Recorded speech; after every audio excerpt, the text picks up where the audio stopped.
محترم ناظرین السلام علیکم۔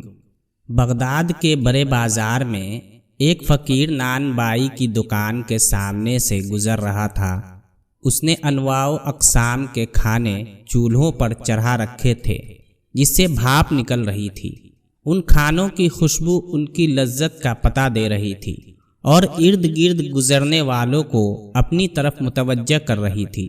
بیچارے فقیر کا دل بھی للچایا، لیکن غریب کی گرہ میں مال کہاں تھا جو ان کھانوں کی لذت خرید سکتا، مگر وہاں سے ہٹنے کو بھی اس کا دل نہیں چاہتا تھا۔ کھانوں کی خوشبو اس کی بھوک بڑھا رہی تھی۔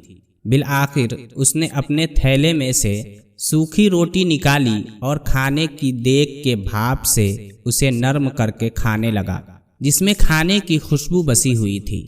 نان بائی چپ چاپ یہ تماشا دیکھتا رہا۔ جب فقیر کی روٹی ختم ہو گئی اور وہ چلنے لگا تو نان بائی نے اس کا راستہ روک لیا اور کہا، کیوں مستنڈے، کہاں بھاگا جاتا ہے؟ لا میرے پیسے نکال۔ فقیر نے حق دق ہو کر پوچھا، کون سے پیسے؟ نان بائی نے کہا، اچھا کون سے پیسے؟ اس نے لفظ چبا کر اگلے۔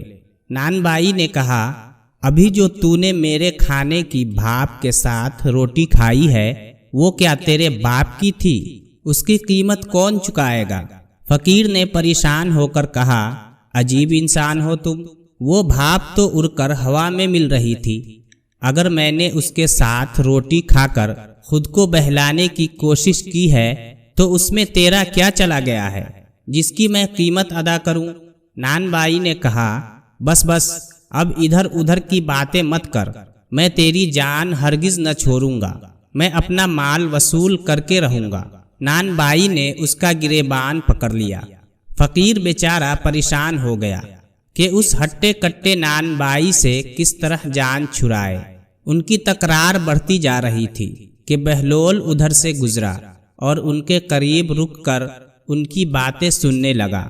فقیر نے اپنا ہمدرد سمجھ کر ساری بات اسے سنائی تو وہ نان بائی سے بولا، بھائی یہ تو بتاؤ کہ کیا اس غریب آدمی نے تمہارا کھانا کھایا ہے؟ نان بائی نے کہا، نہیں کھانا تو نہیں کھایا، مگر میرے کھانے کی بھاپ سے فائدہ تو اٹھایا ہے۔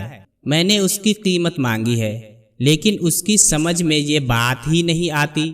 پھر بہلول نے کہا، بالکل درست کہہ رہے ہو برادر، بالکل درست۔ بہلول نے سر ہلایا اور اپنی جیب سے مٹھی بھر کر سکے نکالے۔ وہ ایک ایک کر کے ان سکوں کو زمین پر گراتا جاتا اور کہتا جاتا، نان بائی، نان بائی، یہ لے پیسوں کی آواز پکڑ لے، یہ لے اپنے کھانے کی بھاپ کی قیمت، ان سکوں کی کھنک میں وصول کر لے، لے لے لے لے، یہ سکوں کی آواز تیرے کھانے کی خوشبو کی قیمت ہے، اسے اپنے گلک میں ڈال لے۔ ارد گرد کھڑے ہوئے لوگ ہنس ہنس کر دوہرے ہو گئے۔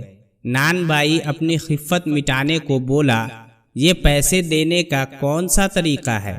بہلول نے جواب دیا، اگر تو اپنے کھانے کی بھاپ اور خوشبو بیچے گا تو اس کی قیمت تجھے سکوں کی آواز کی صورت ہی میں ادا کی جائے گی۔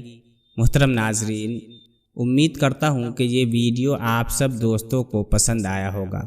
ویڈیو کو لائک اور شیئر کر دیں اور اس طرح کی مزید ویڈیو کے لیے ہمارے چینل کو سبسکرائب کر دیں۔